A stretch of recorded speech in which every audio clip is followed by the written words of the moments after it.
All right. Good morning, good afternoon, good evening, depending your time zone and where you're watching us from. Issa article has come out to speak on how he met Nnamdi Kanu in detention and how Nnamdi Kanu become king in a lion den. That even in the Sokoto Correctional Center. But before we dive into the video, please click on your subscribe button and don't forget to on your notification bell. All right, let's look at the judgment has been fixed. His judgment on terrorism charge against him has been fixed for 20th of this month. Supposing the case does not go the way of Nnamdi Kanu, are you foreseeing probably tension in the southeast? Not just tension, there might not be election in the southeast, and by extension in Nigeria. So that's why. Why do you think so? Because people will be disappointed, and when people are fed up, they no longer fear anything again. The worst will be death, and when people no longer fear death, they have reached a limit where they become dangerous human beings, and that is where this judiciary is pushing us to, and that's the reason why the Mr. President needs to halt this, so that we don't get to that level. Because that is what will happen. We don't even need, you see, they can charge you for anything. I do not, because of the honor done to me by President Tinubu, there are certain things that I have kept to myself that I don't want to reveal. So much I have seen injustice. Injustice has been meted out to me personally. As at the time I was abducted, I was holding the hands of the former governor of Kano State, Malam Ibrahim Shekarun. The emir of Dutse, his representative, was behind. The former governor of Kogi State, Captain Idris Wada, was coming behind us too.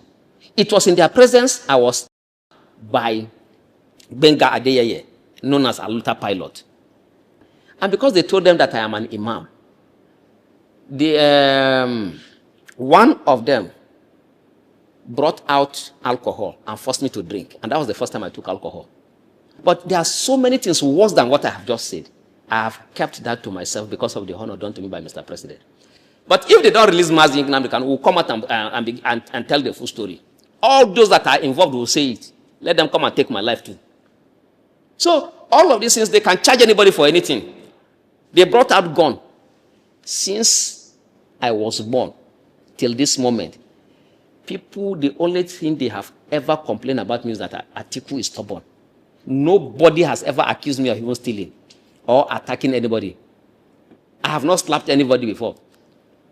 And let me even say that I want to exonerate the DG, because the DG, all the things they plan, they actually plan for me to be there throughout my tenure as NAN's president, so that their thug will take over. Ladoja Judicial, who hit me in the eye, and Yinka Dada, who is the former NAN's president, who stole my phone, with Olushola. But how are you sure, the allegations you are making, how are you sure that they stole your phone? Since, did you see them with it? Is there any evidence to put? They abducted me now. My phones were with me. They abducted me and took my phone. How am I? And I saw them and I also know them. I have known them before now. They stole Salahuddin Lukman asked me to put my pin. I put my pin. And then they took away my phones. This country, they can frame anybody up.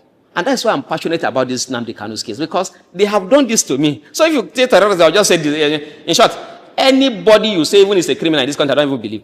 Because I have never held gun in my hand. I have friends who are police, DSS, military. In short, I even have friends who are generals in the Nigerian army. Because I studied computer science, I know that when subjected to forensic examination, your hand, they can know whether you have held a gun before or what kind of gun before. So even if you keep it, I will not touch it. If the DG had carried out what they wanted, then maybe I would have been killed by now, or even after raising, I would have been assassinated. We need something that will work. I don't care if you like, bring all Yoruba, as long as the system will work, but they must be competent. If you like, bring all Igbos. Okay, why are we not complaining that the Super Eagles of Nigeria is dominated by Igbos? Okay, because we want to win, ba? Why are we not complaining? Because we want to win. If you want good results, look for the best people. The guy, you see the operation in the DSS, They don't even have, they don't know how to gather intelligence at all. They are behaving as if they are combatant. Throughout my stay in DSS facility, every time they bring me out, only one man I was always afraid of meeting. And that's the deputy director in charge of investigation, because he is always very calm. I saw intelligence, very calculative. I said, Kai, I always fear him, but he will never shout. But others that used to shout, these ones, they don't have anything. They don't have, because they are always shouting. So when the only person I was always afraid of was the director, the deputy director in charge of investigation. And the time they allowed my family to come and visit me, my family stayed in his office. So I told, don't speak to that man. That man is too intelligent. Even movement, he will be able to know what is in your mind. If you are so, when they visited me, I said, even water, don't drink. If you greet him, don't say anything again. They waited for him for about 2 hours because they took me to hospital. Nobody spoke to him. Anything. I said, yes, don't talk to that man because he's the only intelligent man in the entire of DSS that I met. Those who are not courageous are not good to work with people. Those who cowards, you see, acts of cowardice can be easily detected. When you see a man that vacillates from left to right, depending on the side that has immediate material satisfaction, such a man is a coward. You don't need such a man to work with you. Men who are not ready to make sacrifice, they are not fit to be in position of authority. It will be, President Tinubu is courageous. By discontinuing with this case, he will show Nigerians that he's a courageous leader. He's fearless. It's not that he doesn't have the power. He has the power. It's when you have the power to do and undo, but you restrain yourself. That is courage. All right, let's wrap up this way. What will you tell the president about the Southeast who feel that they need healing? The killings in the Southeast, how can we stop it? The people of the Southeast continuous complain about marginalization. How can we address this? What do you have to say to the president? The marginalization is real. And that is why I'm appealing. Well, first, release their son. They love him. And this same is their son, is their leader. They love him, they respect him. They want him released. He is the only person in the entire of the Southeast at the moment that can say, all of you, put down your weapons. Not with force. Okay, you have sent military there. They have not been able to achieve that. A man that can tell them to put down their weapons and they will listen to him, why will you keep him in custody? Those that are giving you contrary advice to what we are telling you now, they don't mean well. We want peace in the Southeast. These people will be able to help your government to improve and also improve livelihood because they are hardworking. You don't, with this agitation, okay, during the last protest, even in the Southeast, all shops were closed. The roads were empty because of one man. Which governor do you think in the entire of the Southeast can command such respect? So release him. The marginalization is real. But President Tinubu, you are trying. I think one of the service chiefs is even from the Southeast. So give them, those who are competent. I'm not just saying give appointment because somebody is from Southeast. I don't want that at all. You have competent people from there. Bring them on board. Let all of us work together in the interest of national healing. You see, when I talk to my brothers in the north, they come and tell me, oh, do you know that Nnamdi Kanu that you are talking about, Nnamdi Kanu, they are the ones that killed Sardauna? I say, was it Nnamdi Kanu that killed Sardauna? They say, no, it was the Igbos. I say, okay, what about the Igbos that were killed by our own brothers? That, you see, what happened in 1966, a long time ago, the major who took the decision did not consult all the Igbos before he took the decision. It was his own decision. And that decision, many Igbos lost their lives again as a result of the counter coup. Do you know how Ironsi was also killed? I always want a balanced argument, not just arguing out of a sentiment. Do you know how Ironsi was also killed? There was a counter coup, and many Igbos lost their lives. So now we cannot continue like that. Let us come together and understand ourselves and forgive ourselves. We are talking about forgiveness. Mr. President, if you achieve this will be your greatest achievement as the president. Release him so that you bring everybody on board. And you will be seen as even the best president for bringing peace. Anything, all achievements without peace is useless. Okay, now, if you construct all the roads in Abuja and people are being killed, okay, who are those that will make use of the roads? If all the hospitals are even functional, and before people get to the hospitals, they are already dead, what will be the use of the hospital? Peace is very important. And even Mr. President will agree with me that to achieve peace in the southeast, don't listen to these governors. You know that you need this man to come on board because they love him. Once people like, respect, and honor somebody, before you take that, whatever you say about that person, they will not agree. Let the person come to talk to them. That is my appeal. We are appealing to Mr. President.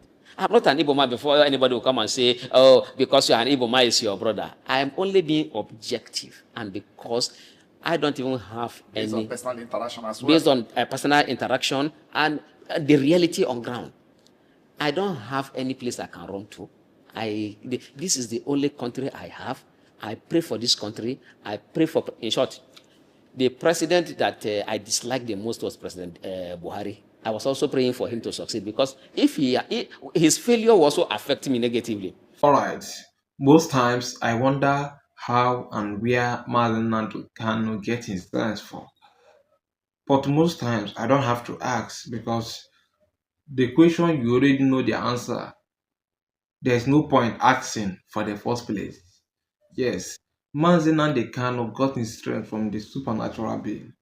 And it keep amazing people and even Nigeria as a whole and the APC and everybody, they have tried their best to make sure that they break Nnamdi Kanu into pieces to make sure that he quit from the struggle. But they keep surprising, how resilience, how strong, and how confidence Mazi Kanu is.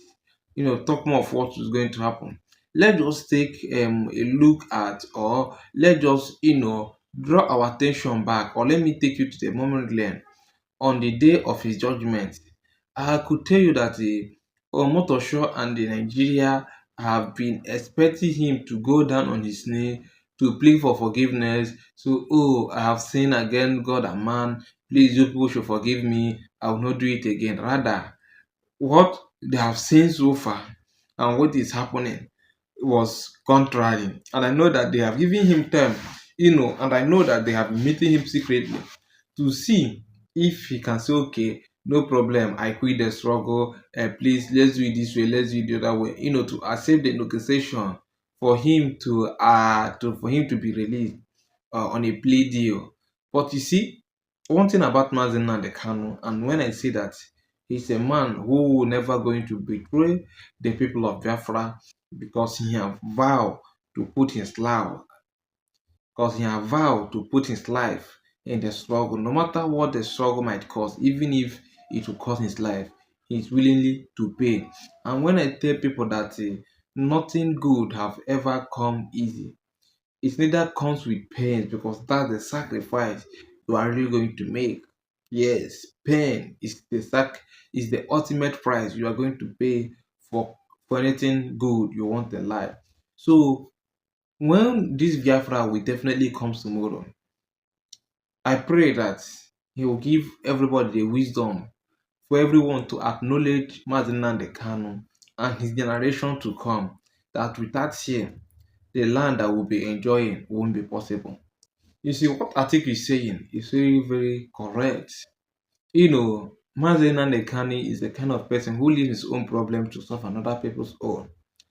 You can see how he expressed himself on how he met Nnamdi Kanu in detention and how Nnamdi Kanu colonized everybody that is there and how Nnamdi Kanu even advised him to take the plea deal that is being brought to his table, that he should go, that he is very fine and okay here, that himself he should go and meet his people, meet his family, meet everybody.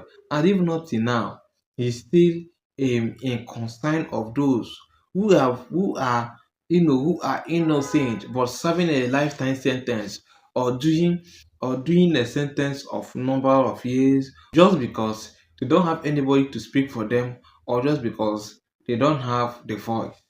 Well, it is very, very quite unfortunate and quite uncertain. But I'm very happy the way Mazina they can never stop the gospel.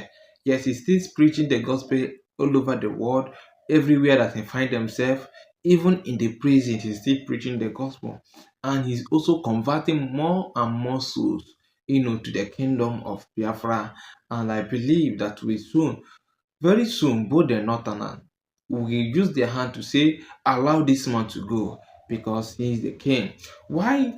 And I know that there will be a positivity very soon because currently they are preparing on his appeal. So soon Nnamdi Kanu appeal will begin, meaning that he will be leaving the Sokoto Correctional Center to Abuja, where he will be facing or defending his case. Please do well to click on your subscribe button, on your notification bell, and share this video to your friends and loved ones.